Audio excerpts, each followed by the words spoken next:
आ गया रूना को। हाँ रूना। अंजू तुम तो कपड़े बदल कर आने वाली थी ना। मैं आ ही रही थी यार, लेकिन मिसेस लगारी। मगर वगर नहीं करो, जल्दी कपड़े बदलो और आ जाओ। तुम्हें पता है गुलरेज आया हुआ है। कौन आया हुआ है? गुलरेज। गुलरेज आया हुआ है? लेकिन वो वहाँ क्या कर रहा है? वो तुम छोड़ो, बस तुम तैयार हो और जल्दी वापस आओ। मैं तो तैयार भी नहीं हुई। Okay bye.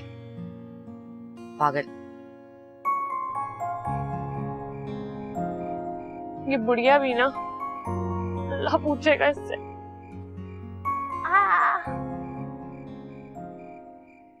भाई अगर ये सब कुछ तुम्हारे जहन में था तो ये बात तुम्हें पहले करनी चाहिए थी। इस वक्त तो तुम्हारा हर जवाब, हर आर्गुमेंट बिल्कुल अहमकाना लगेगा। तुम्हारे दिल में क्या है, तुम मुझे बताओ, बात क्या है? तुम रूना के किसी बिहेवियर की वजह से? नाजिर भाई, मुझे एक्चुअली समझ में नहीं आ रहा कि आपको किस तरह बताऊं, और पता नहीं आप ऐसी बात पे बिलीव करते भी हैं या नहीं। मैंने 2-3 मरतबा ख्वाब में रूना को अपने सामने दुल्हन के लिबास में देखा है। अचानक ही कोई शख्स आता है और उसका हाथ पकड़ के उसे अपने साथ ले जाता है। रियली? जी माजिद भाई। मेरा ख्याल था कि तुम अपनी माँ और बहनों की तरह वहमी नहीं हो, लेकिन आज तुमने मेरी खुशफहमी दूर कर दी। यार तुम इन बातों पे बिलीव करते हो? नहीं माजिद भाई, मैं बिल्कुल नहीं बिलीव करता था, बट माजिद भाई दिस इज डिफरेंट। आप मुझे जानते हैं, मैं ऐसा नहीं हूं। मुझे तो याद भी नहीं होगा कि पहले मैंने इस तरह का कोई ख्वाब कभी देखा और मुझे याद इस तरह रहा हो।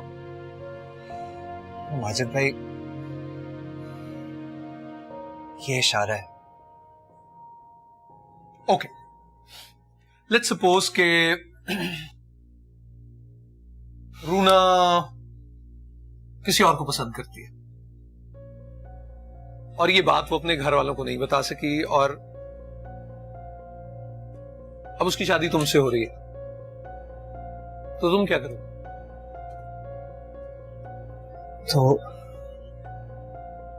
तो आप बताएं मुझे क्या करना चाहिए?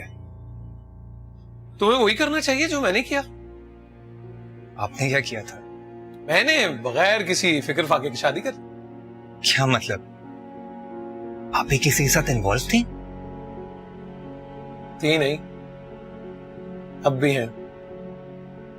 What do you mean? किसके साथ? तुम्हारी माँ। माजिद भाई आप भी ना। अरे भाई, इतनी मुसलसल मोहब्बत में बंटवारे के बाद इसी तरह की बातें करने को जी चाहता है। मुझे कभी कभी लगता है कि सुखरा की जिंदगी में अगर कोई और मर्द होता भी ना तो कब का निकल गया होता, लेकिन ये माँ अभी तक नहीं निकलेगी। शुक्र करो बरखुरदार कि ये तुम ये सास नामी रोग से बचे हुए हो। लेकिन ये छोटी मोटी कोई आशिकी हो भी ना तो शादी के बाद भूल जाती हैं ये बेचारियां। हाँ, और बिलीव यू मी, उसकी मर्जी पूछी गई होगी। हाँ, मैं टेलिंग यू, ऐसी कोई बात नहीं है जैसे तुम सोच रहे हो, और वो किसी और को पसंद नहीं करती। कोई और नहीं है उसकी जिंदगी।